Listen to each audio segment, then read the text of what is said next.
tin toll gate te ye ti chin em elevated road te atia elevated road chu te to pi nei ti tumin ma kan la me kan ya toll gate po yi nakina kan ram development ina a kalpui dana jirin emi kan la siam ve thei tura te po ngai la amar chu tu na chona la har sa te lika etia mi motor local tax kan lo khona tol kan lo khona kan lo lak na tur meu kan kong hi ala hu pur om deva chu ven kan da kin ri lova amai ro chu heng elevated road gawhatia antiang ku chu ti kan tum me ka amai ro chu henga hian voi le khata kai ti ngo tia leilon va do angut khani lo en tir nam tuna kan soi bel du chu amma sain heta kan flyover siam tur bong kon le kuta vai va kon kan tum po vai va kon po aring re khu te lu tu ka flyover pon siamila ban phun na tur po boi thak an ya wangin tuna kan han ril ru kan nei kan zon me ka chu khumi football field top a field top atang kon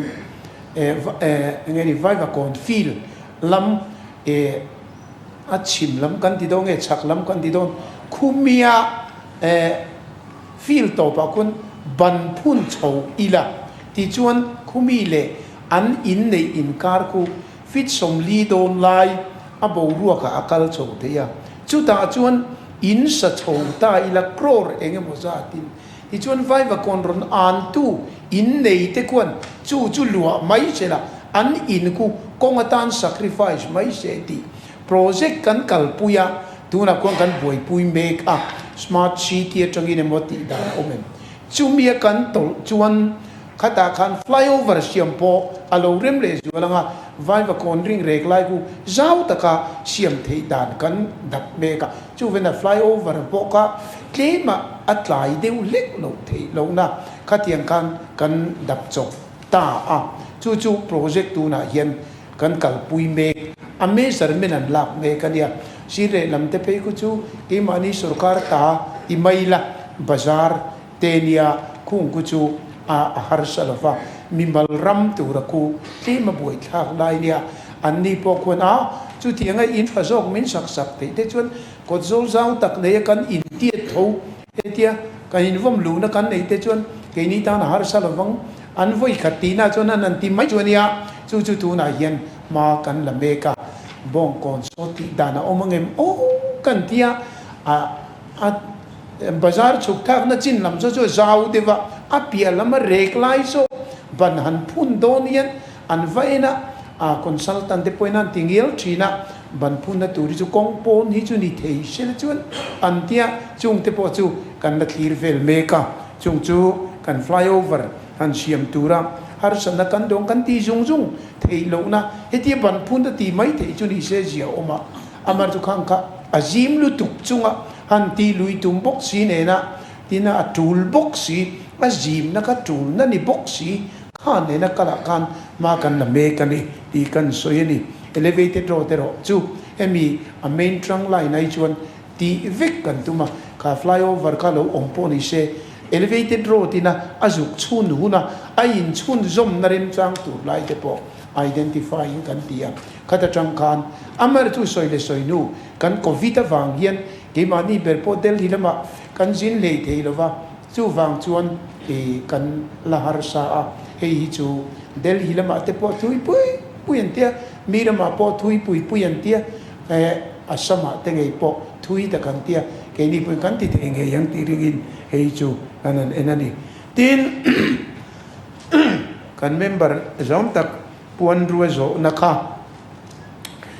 hemi mual khang lampang atanga sairang si mui sairang lampang highway kaltura kha nia anial po kanin nial tam khopa state khopui 4 lane in achun turani tiania hemi mual khang area lam kheng ku chuan rampo hi alazia oma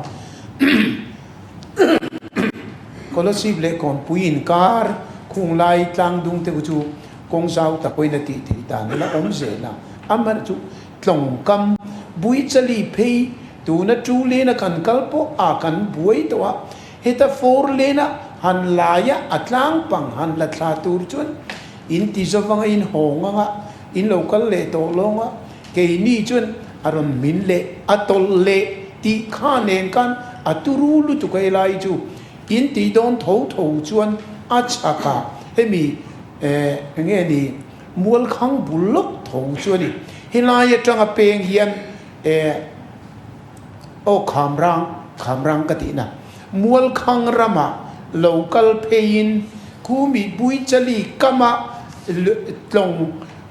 kam akal lovin kong tharin ta chuan kal tirula khumi kong khu kan nei bok thowanga hilaya mi kha in kal pui boka nga chu wangin khami tur kha atlowang chumi chuan kal pui ro tin kanin nora anni point a kan mial lu tuk love he hi chu kanan survey ngen tia i khamrang atang pui na la tak tak chuang lo khu chu a khamrang ku ka a kal san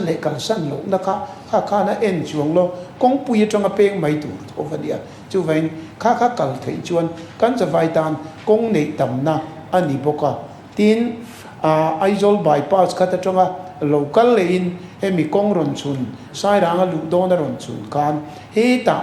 brigade field nuaya lo kualin bong kon nuaya ver tanga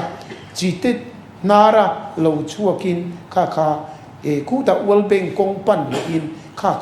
kan ril ru kan nei aizol bypass po atha tak pakat turadia chu chuan ne na po kan thlen to chu chui ro chu an mani na ni lova ke ma nin a funding kan zon nga ya kha aizol bypass chuan kha kan target tel bokani i kha kan sei ni